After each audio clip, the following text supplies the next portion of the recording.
Since the release of the RetroTink 5X Pro, there has been renewed talk in the community regarding 240p gaming, the proper way to upscale, how to display the footage, among other arguments. The common perception is that games on the Sega Genesis are presented in 240p, which for the most part is an accurate statement. The waters get a little muddy though when we bring in the Sega CD for discussion, and especially when discussing FMV games, as the main content is a real-time video, not the full screen. In 2015, I took on the project of converting Night Trap to a cinematic movie experience using the Sega 32X version as the baseline. Initial capturing involved playing the game multiple times to try to get all the rooms uncut. And then some very interesting developments happened in the community that completely changed the workflow from then on.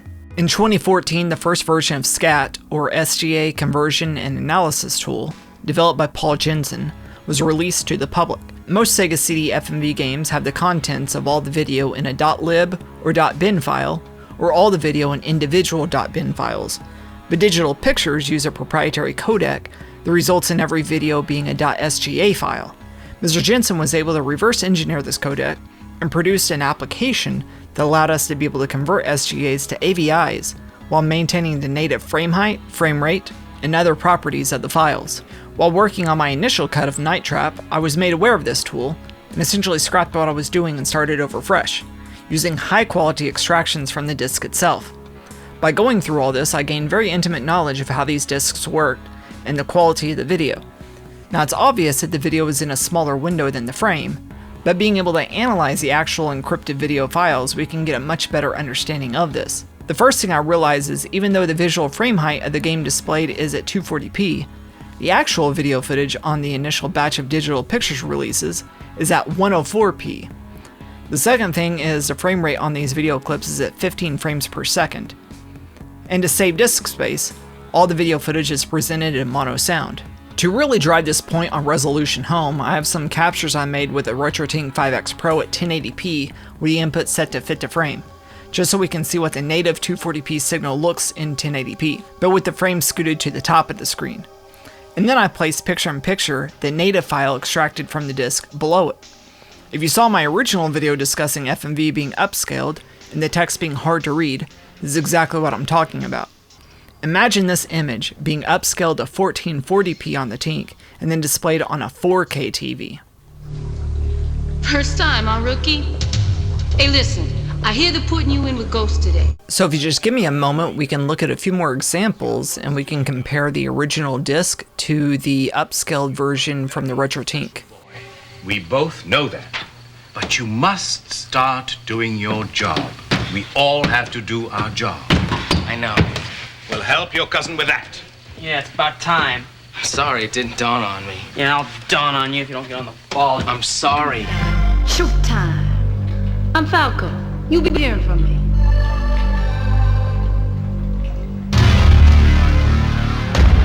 Welcome to the sewers, punk.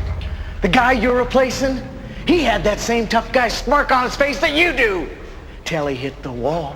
They're out there now blotting him up with handy wipes. I'm your backseat this trip, so don't screw up, huh? Hey, Captain, transmit, you dirty little... Whoa, I'm working real good now, Mr. Ghost. Pilot accident file, access. Run data, evaluate. Oh, well, 12 pilots missing, 3 recoveries with extensive transmedia lobotometric... Now in 1993, Digital Pictures apparently found a better algorithm, and so the second wave of releases ended up having a height of 144p for the frame.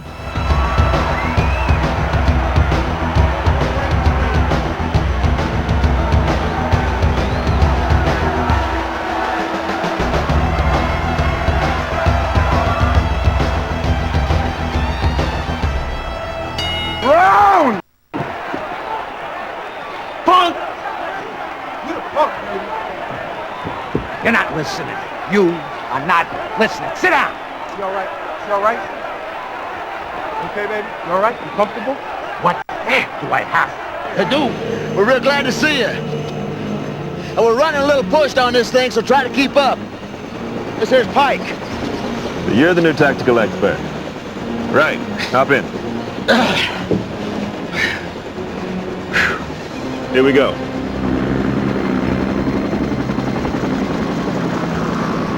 Mike here is a field op. There's 4 others in town, and they're at your disposal.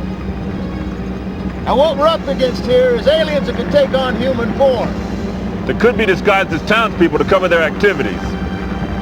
Welcome to the end of the world. Like another one? Okay. Can I bring you anything?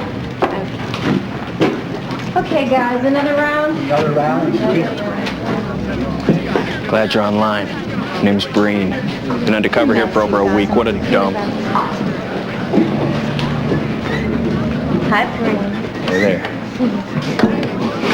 Of course, the view's not too bad.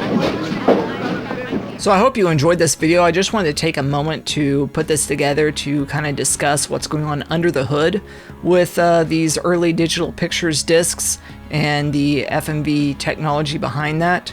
And I'll go ahead and leave a link for s.c.a.t in the description so you can go and download it and check it out and mess around with it and have some fun with it. But until next time, thanks for watching and peace out.